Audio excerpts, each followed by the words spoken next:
BJP के पास पैसे रखने की जगह ही नहीं बची है। तो हर साल पॉलिटिकल पार्टीज को अपना अकाउंट्स ऑडिट कराना होता है और ये रिपोर्ट इलेक्शन कमीशन के पास जमा की जाती है। तो मैंने दुनिया की सबसे बड़ी पॉलिटिकल पार्टी बीजेपी की रिपोर्ट निकाली और मेरा दिमाग फट गया। तो सबसे पहले आपको 2014 में इस पार्टी की क्या कंडीशन थी वो बताता हूँ। उस समय इनके पास 84 करोड़ के फिक्स्ड एसेट थे, यानी यही बिल्डिंग, जमीन वगैरह। गुड। लेकिन अभी कितने हैं पता है? 1200 करोड़ से भी ज्यादा।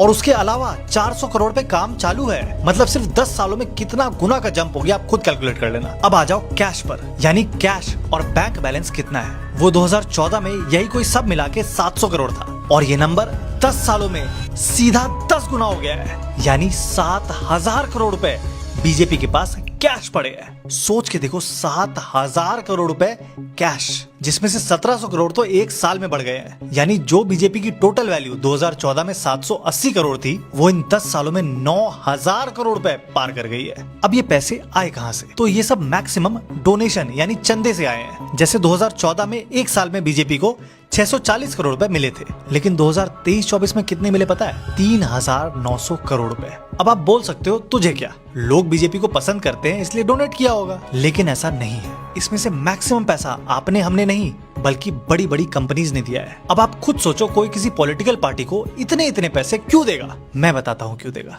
अपने फायदे के लिए। जैसे हाल में ही सामने आया टाटा का केस ले लो। टाटा को सेमीकंडक्टर प्लांट लगाने के लिए 44,000 करोड़ की सब्सिडी दी गई। 44,000 करोड़, ये आपका हमारा पैसा है। लेकिन इसके सिर्फ 4 हफ्तों में उसने 758 करोड़ रुपए बीजेपी को डोनेट कर दिए। और ये कोई इकलौता केस नहीं है, बीजेपी के साथ ऐसे कोइंसिडेंस कई बार हो गए हैं। अब बीजेपी इन पैसों का कर क्या रही है? स्कूल बनवा रही है, हॉस्पिटल बनवा रही है, मंदिर बनवा रही है। बीजेपी ने 2023-24 में सिर्फ इलेक्शन लड़ने में 1700 करोड़ रुपए खर्च किए हैं। ये जो मोदी जी की फोटो हर गली नुक्कड़ में देखते हो, उसी पैसे से लगते हैं। और उसका एक बड़ा हिस्सा, यही कोई 500 करोड़ रुपए डायरेक्टली मीडिया को गया है। अब आप खुद सोचो, हर साल कोई आपको इतने इतने पैसे देगा, उसके अगेंस्ट बोल भी पाओगे? लेकिन हम बोलते रहेंगे, इसलिए सपोर्ट करने के लिए फॉलो जरूर कर लेना।